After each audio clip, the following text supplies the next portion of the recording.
আসসালামু আলাইকুম, welcome back to my channel. চলে এলাম প্রতিদিনের মতো নতুন আরেকটি মজাদার রেসিপি নিয়ে। আজকে আমি তোমাদেরকে খুব সুন্দর একটা রেসিপি বানিয়ে দেখাবো। সেটা হচ্ছে রসুনের পাতা ভর্তা। এই রসুনের পাতার যেমন পুষ্টি গুণাগুণ, খেতে তেমনই মজা। আর এইটা কিভাবে ভর্তা করতে হয় খুব সহজেই আমি তোমাদেরকে দেখিয়ে দেব।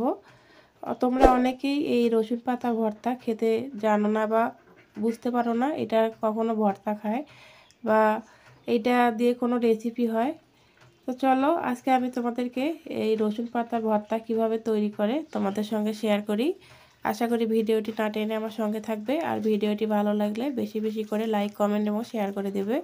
তো সবার আগে আমি রসুনের পাতাগুলো কুচি কুচি করে কেটে নিচ্ছি। আমি একটা কেসির সাহায্যে এটা কাটছি। তোমরা চাইলে বটি অথবা ছুরির সাহায্যেও কেটে নিতে পারো। এই রসুন পাতার ভর্তা খেলে কিন্তু অনেক উপকার আছে, যেমন যারা হার্টের রোগী তাদের জন্য ভালো, আর এটা হচ্ছে শরীরের ব্যথা কমায়। তারপর এটা খেলে যাদের ডায়াবেটিস আছে তাদেরও খেলে কিন্তু অনেক উপকার। তো তোমরা অনেকভাবে এই ভর্তা খেয়েছো, আমি কিভাবে এটা ভর্তা বানাই সেটাই তোমাদের সঙ্গে শেয়ার করব।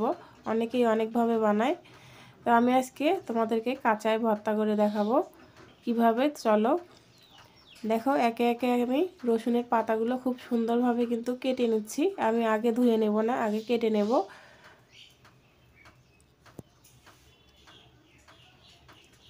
এটা এতটাই লোভনীয় এবং মজাদার, তোমরা বাসায় একবার ট্রাই না করলে বুঝতে পারবে না।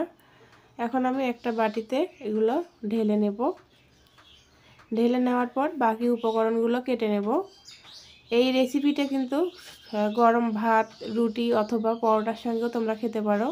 কারণ আগের মানুষ যারা ঠিকভাবে খেতে পেত না, মানে আমি অনেক আগের কথা বলছি, তারা নাকি এই গমের রুটির সঙ্গে এই ভর্তাটা প্রচুর খেত। তো আমার হাজব্যান্ডের রিকোয়েস্টে এই ভর্তাটি আজকে বানালাম।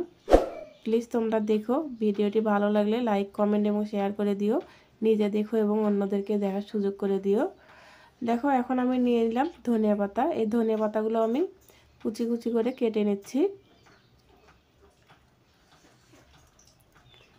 তোমরা কে কে এই ভর্তা বানিয়ে খেয়েছো প্লিজ কমেন্ট করে জানাবে। আর যারা নতুন বন্ধু আজকে ফার্স্ট টাইম আমার ভিডিওটি দেখছো, যদি ভিডিওটি দেখার পর একটুও ভালো লাগে বা উপকারে আসে, প্লিজ নিজে দেখো এবং অন্যদেরকে দেখার সুযোগ করে দিও। আর এরকম ভিডিও সবার আগে পেতে হলে চ্যানেলটি সাবস্ক্রাইব করে অল নোটিফিকেশন অন করে দিও। তাহলে আমি নতুন কোনো ভিডিও দেওয়ার সঙ্গে সঙ্গে পৌঁছে যাবে তোমাদের কাছে নোটিফিকেশন। দেখো, ধনিয়া পাতাগুলো কাটা হয়ে গেছে। চলো এখন ধনিয়া পাতা আর এই রসুনের পাতাগুলো একটা সার্ভিং বলে নিয়ে নেওয়া যাক। এখন আমি এই ধনিয়া পাতা আর এই রসুনের পাতাগুলো হালকা কুসুম গরম পানি দিয়ে ধুয়ে নেব, কারণ এগুলোর মধ্যে ওষুধ দেওয়া থাকে।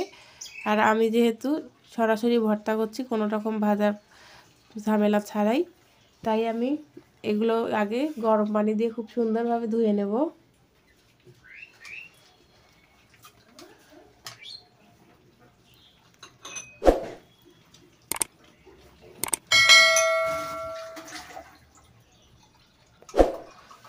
দেখো, আমি এখানে কিন্তু গরম পানি নিয়েছি। এই গরম পানি দিয়ে সুন্দরভাবে আমি 2-3 মিনিট ভিজিয়ে রাখবো, যাতে এটা থেকে যে ওষুধগুলো আছে সেগুলো যেন বেরিয়ে যায়। এখন আমি এগুলো খুব সুন্দরভাবে ঠান্ডা পানি দিয়ে 2 থেকে 3 বার পরিষ্কার করে ধুয়ে নেব।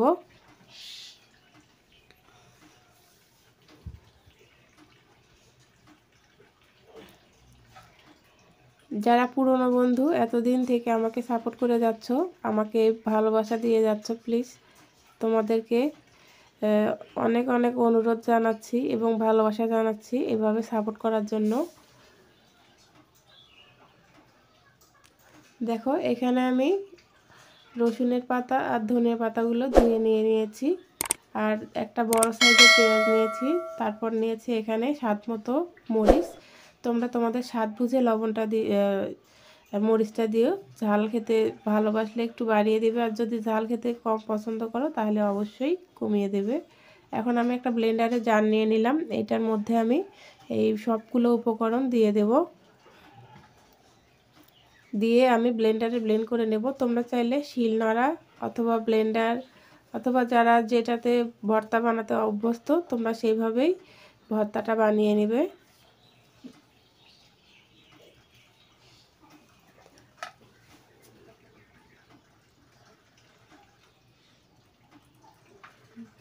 আমি এখন একটুখানি পানি দিয়ে দেব। তার আগে দিয়ে দিচ্ছি 4টা কাঁচামরিচ। তোমরা তোমাদের ঝালটা বুঝে দিও। আর দিয়ে দিচ্ছি স্বাদ মতো লবণ।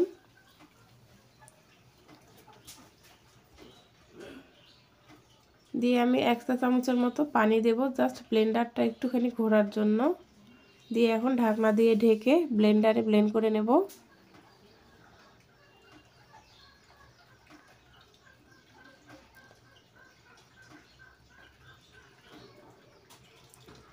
দেখো তৈরি হয়ে গেল আমার মজাদার রসুনে পাতার ভর্তা। অনেক পুষ্টি গুণাগুণ এবং স্বাস্থ্যকর এই ভর্তাটি অবশ্যই একবার বাসায় ট্রাই করবে। একবার বাসায় ট্রাই না করলে তোমরা বুঝতে পারবে না এটা ঠিক কতটা লোভনীয় এবং মজাদার। তোমরা চাইলে বাজারে যে কোনো সবজির দোকানে এই রসুনের পাতাটা পেয়ে যাবে। আমি রিকোয়েস্ট করছি একবার হলেও বাসায় এভাবে ট্রাই করার জন্য। আশা করি তোমাদের ভালো লাগবে এবং এর স্বাদ সারা জীবন মুখে লেগে থাকবে। তোমরা চাইলে চিতই পিঠা, গরম ভাত, রুটি, পরোটার সঙ্গে কিন্তু এটা খেতে পারো। তোমাদের মুখের রুচি ফিরে আসবে। তো বন্ধুরা আজকে এই পর্যন্তই। দেখা হবে নতুন আরেকটি ভিডিওতে। সেই পর্যন্ত ভালো থেকো, সুস্থ থেকো আর আমার এই ছোট্ট পরিবারের সঙ্গে থেকো। যারা ফেসবুক থেকে দেখছো তারা অবশ্যই পেজটিতে একটা ফলো দেবে। দেখো কতটা ইয়ামি হয়েছে এবং লোভনীয় হয়েছে। তো বন্ধুরা আজকে এই পর্যন্তই। আল্লাহ হাফেজ।